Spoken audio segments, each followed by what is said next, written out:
Councillor కుటుంబ సభ్యులను మాజీ మంత్రి కోల్బెల్ట్ గౌరవ అధ్యక్షుడు ఈశ్వర్ గారు పరామర్శించారు. అసలు ఏంటి పరిస్థితి, రేపు ఏం చేయబోతున్నారో తెలుసుకుంది. ఏం చేయబోతున్నారు ఈ రోజు జరిగిన సింగరేణిలో జరిగిన అంశం మీద ఏం చేయబోతున్నారు? అంటే ఇది ఉద్దేశపూర్వకంగానే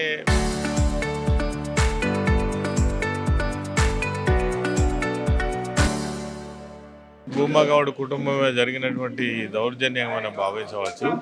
ఎన్నికల సందర్భంలో భూమాగౌడ్ కౌన్సిలర్ గెలవడం, కాంగ్రెస్ పార్టీకి మద్దతు ఇవ్వలేదనేటువంటి ఒక ఉద్దేశంతో మరి ఈ చర్యలను కూడా తీసుకోవడం జరుగుతోంది. సింగరేణి యాజమాన్యం కూడా కరెక్ట్ కాదు.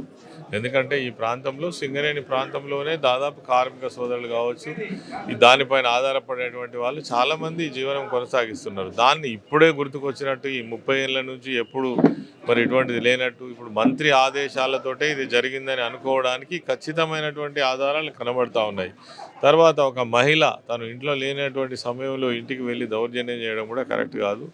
దీనికి మద్దతునిస్తున్నటువంటి పోలీసులు కావచ్చు, ఇతర ప్రభుత్వ యంత్రాంగం కావచ్చు, ఇది కరెక్ట్ కాదు. ఎందుకంటే రాజ్యాంగబద్ధంగా గెలిచినటువంటి సభ్యులతోటి క్యాతన్పల్లి మున్సిపాలిటీలో ఎన్నికలు జరగాలి. చైర్మన్గా, వైస్ చైర్మన్గా బాధ్యతలు స్వీకరించాల్సినటువంటి అవసరం ఉంది. దాన్ని నిరోధించడం కోసం ఈ తతంగం అంతా చేస్తున్నారు. దీని వెనుక వివేకే ఉన్నాడు, ఇంకెవరున్నారు? కాబట్టి ఈ చర్యలు మంచిది కాదని వివేక్ను మేము హెచ్చరిస్తున్నాం. మీ నాన్న కాకా వెంకటస్వామి ఎన్నడూ ఇట్లా చేయలేదు, మీలాగా ఎన్నడూ చేయలేదు. వాస్తవంగా మీకు ప్రజలకు సంబంధించినటువంటి ఏదైతే ఆ టచ్ లేదు మీకు. మీరు వ్యాపారవేత్త, డబ్బులు ఇస్తారు, గెలుస్తారు, పోతారు, మళ్ళీ వస్తారు, డబ్బులు ఇస్తారు, గెలుస్తారు. మీకు ప్రజల మంచి చెడ్డలు ఏం తెలుసు, వాళ్ళ బాధలు ఏం తెలుసు? కాబట్టి ఒక కుటుంబాన్ని ఈ విధంగా చేయడం సరైనది కాదు. దీన్ని తీవ్రంగా ఖండిస్తున్నాం. ఈశ్వర్ గారు ఒక విషయం చెప్పండి, ఏం చెప్తారు? బాల్క సుమన్ అరెస్టు వెనుక మంత్రి వివేక్ వెంకటస్వామి ఉన్నాడా, లేకపోతే ముఖ్యమంత్రి స్థాయిలో కూడా లాబింగ్ జరుగుతున్నట్టు, ఆ మానిటరింగ్ జరుగుతున్నట్టు ఒక ప్రచారం జరుగుతుంది, ఏం చెప్తారు? 100% ముఖ్యమంత్రి గారి ఆదేశాలు లేకుండా ఈ చర్యలను ఎందుకు జరుగుతాయి? ఇక్కడ ఉన్నటువంటి సిపి కావచ్చు, ఏసీపీ కావచ్చు, ఉన్నత స్థాయి అధికారులందరూ కూడా వాళ్ళకు సంబంధించినటువంటి ఆదేశాలను అమలు చేయడంలో భాగంగానే సుమన్ పైన, ఇతరుల పైన ఈ కేసులను కూడా మరి పెట్టడం జరిగింది, జైలుకు పంపడం జరిగింది. నిజంగా పోలీసులకు చిత్తశుద్ధి ఉన్నట్టయితే ముందు దాడి చేసింది కాంగ్రెస్ కార్యకర్తలు, వాళ్ళపైన కేసులు పెట్టాలి. అసలు వీళ్ళని అక్కడికి వెళ్లకుండా నిరోధించింది ఎవరు? వాళ్ళు కదా. మరి వాళ్ళ మీద కేసులు పెట్టకుండా వీళ్ళని కేసులు పెట్టి జైలుకు పంపించడం ఏంది? దీన్ని చూస్తేనే తెలిసిపోతా ఉన్నది ఉద్దేశపూర్వకంగా మంత్రి ఆదేశాలతోటే ఇవన్నీ జరుగుతున్నాయి. ఇది మంచిది కాదు ప్రజాస్వామ్య పద్ధతిలో. దీన్ని మేము వ్యతిరేకిస్తాం. అంశం మీద, క్యాతనపల్లి అంశం మీద బీఆర్ఎస్ పార్టీ ఏం స్టాండ్ తీసుకోబోతుంది, ఏంటి అసలు? డెఫినెట్గా ఈ ఎన్నిక సజావుగా జరిగేంత వరకు బీఆర్ఎస్ పార్టీ, ఇక్కడ ఉన్నటువంటి మా బీఆర్ఎస్ పార్టీ ఎవరైతే గెలిచినటువంటి కౌన్సిలర్స్ కావచ్చు, సిపిఐ సంబంధించిన కౌన్సిలర్స్ కావచ్చు, ఇక్కడ ఉన్నటువంటి పార్టీ కార్యకర్తలకు పూర్తి స్థాయిలో అండదండలు ఉంటుంది. ఎంతటి విషయాన్నైనా ఎదుర్కోవడానికి సిద్ధంగా ఉంటాం. విషయం అంటున్నారు అంటే రానున్న రోజుల్లో ఇది కాస్త తారాస్థాయికి చేరనుందా, లేకపోతే ఏదన్నా బెయిల్ ద్వారా పరిష్కారం ఉండబోతుందా, న్యాయస్థానాన్ని ఆచరిస్తుందా, ఏంటి? అంటే ఈ ఎన్నిక సజావుగా జరగకపోతే మేము వందలాది మంది గుండాలను తీసుకొచ్చి, కార్యకర్తలను తీసుకొచ్చి దీన్ని నిరోధిస్తామనేటువంటి ఆలోచనతో ఉంటే మాత్రం బీఆర్ఎస్ పార్టీ చూసుకుంటూ ఉండదు. లక్షల మంది కార్యకర్తలు, వేల మంది నాయకులు, అనేక మంది ప్రతినిధులు కలిగినటువంటి పార్టీ బీఆర్ఎస్ పార్టీ, ఉద్యమ పార్టీ. కాబట్టి మేమేం చూసుకుంటూ ఉండం, దీన్ని తప్పకుండా ఎదుర్కొంటాం. న్యాయం జరిగేంత వరకు ఈ పోరాటాన్ని కొనసాగిస్తాం. ఇది పరిస్థితి. అన్న ఏం చెప్తారు? ఈ ప్రాంతం విప్లవాలకు మారిపోయారు అన్నారు, ఏం చెప్తారు మీరు? ఇది చాలా దుర్మార్గం. ఇది నిజంగా ప్రజాస్వామ్యంలో ఈ పారిశ్రామిక ప్రాంతంలో, ఈ యొక్క కోల్బెల్ట్ ఏరియాలో ఇటువంటి దుర్మార్గమైనటువంటి పాలకులు ఇప్పటి వరకు రాలే.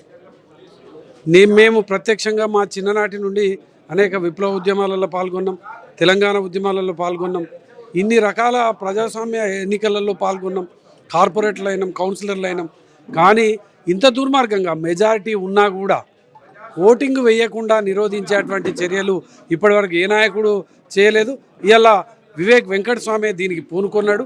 ఇది ఆయనకు వట్టిగా పోదు. ఇది ఆయన చుట్టూ తప్పకుండా చుట్టుకున్నారు. వివేక్ భుజం మీద తుపాకీ పెట్టి హైదరాబాద్ నుంచి మానిటరింగ్ జరుగుతుందని అంటున్నారు.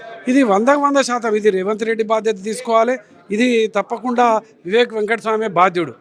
ఆయన ఏదో ఈయన చెప్పినట్టు అధీనుడు కాదు. కానీ ఇది ప్రత్యేకంగా ఈ ఎన్నిక విషయంలో ఖచ్చితంగా ఇక్కడ జరుగుతున్నటువంటి చర్యల మీద మొత్తం అధిష్టానమే రేవంత్ రెడ్డికి సంబంధించి రాహుల్ గాంధీ కూడా దీని మీద తప్పకుండా దృష్టి పెట్టాలి. ఎందుకంటే మరీ ఇంత దారుణము ఉండొద్దు కదా. ఆయన ఒకసారి ఎమ్మెల్యే చేసిండు, మా మా బాల్కసుమార్ గారు విప్పుగా చేసిండ్రు, ఎంపీగా చేసిండ్రు. మరీ దుర్మార్గంగా 14 రోజులు రిమాండ్ కేసు పెట్టడం. ఆయన ఏం అడిగాడు? మా మెజార్టీ ఉన్నది, ఎన్నిక జరగనియండి అని అన్నాడు. రాయితోటి కొట్టడం, కాన్వాయ్ మీద దాడి చేయడం తప్ప కాదు. వీళ్ళు కొట్టలే, వాళ్ళే కొట్టి వాళ్ళే ఇలా మా వాళ్ళ మీద కేసులు పెట్టిండ్రు. మనం వీడి విజువల్స్ కూడా చూపిస్తున్నది.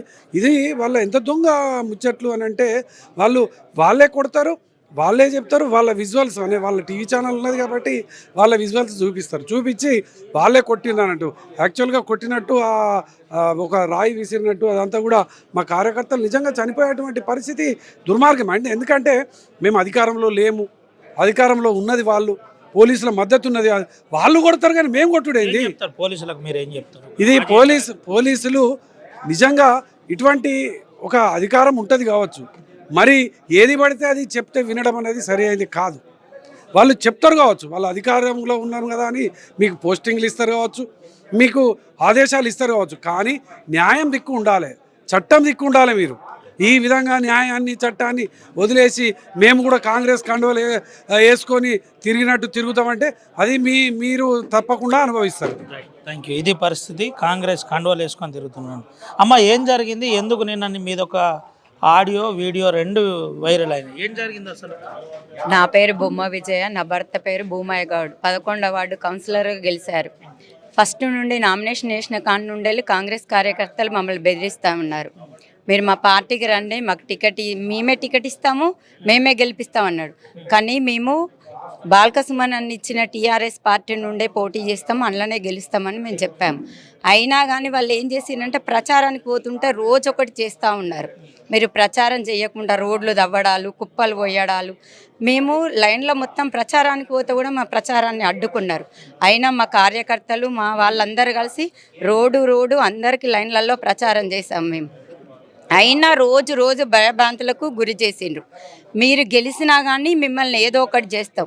మేము ఉండేది సింగరేణి ఏరియాలో. గత 20-25 సంవత్సరాల నుండి నేను అక్కడ వింటున్నాను. నా భర్త టెంట్ హౌస్, మాకు ఆవులు ఉన్నాయి, అవన్నీ ఉన్నా కానీ ఎప్పటి నుండో బెదిరిస్తారు. మీరు ఎలక్షన్లు అయిపోయిందంటే సింగరేణి భూమిని సింగరేణి అధికారులు ఎందుకు కూలగొట్టవలసి వచ్చింది? అది సింగరేణి భూమి, మా భూమిని మేము తీసుకుంటున్నాం, కావాలని ఇదంతా రాద్ధాంతం చేస్తున్నారు వాళ్ళని చెప్తున్నారు. మీరు ఏం చెప్తారు దాని మీద? మాది మేము ఆల్రెడీ మున్సిపాలిటీకి ట్యాక్సీ కడతా ఉన్నాం. మేము డబ్బులు పెట్టి కొనుక్కున్నాము.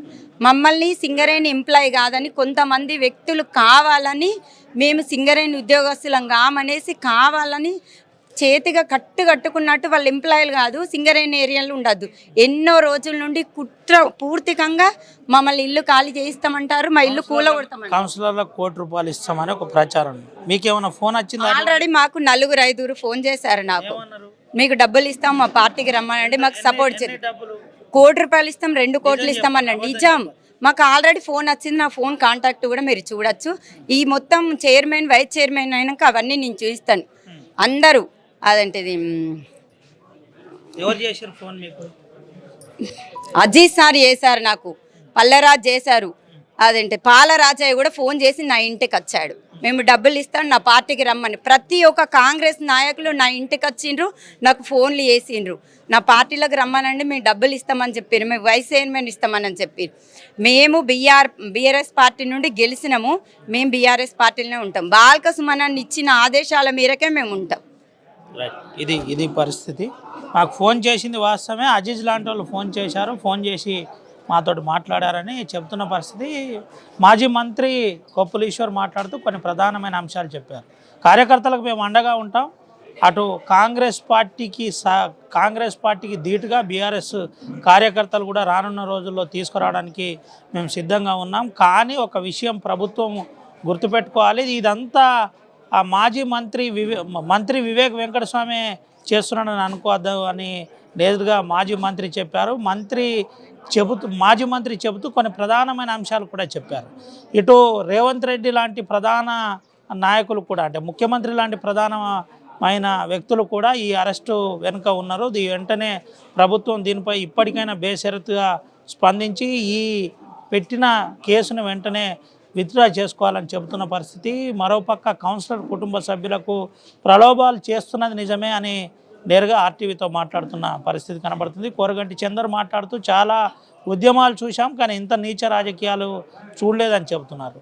మాజీ మంత్రి మాట్లాడుతూ కొన్ని ప్రధానమైన అంశాలు కూడా ఆర్టీవీతో చెప్పే ప్రయత్నం చేశారు. గుడిశెల వెంకటస్వామికి ఈ ప్రాంతంలో మంచి పేరుంది, మీరు ఏంటో ఆలోచించుకోవాలని వివేక్ వెంకటస్వామికి ప్రధానంగా ఆర్టీవీ ద్వారా చెప్పిన పరిస్థితి కనబడుతుంది. సుమంతో రవినాయక్, ఆర్టీవీ, ఆదిలాబాద్. చరిత్ర సృష్టించినోడు ఇప్పుడు ఆ చరిత్రని తిరగరాయబోతున్నాడు. అబద్ధాల గోడల్ని బద్దలు కొట్టి నిజాలను రాగా మీ ముందుంచబోతున్నాడు.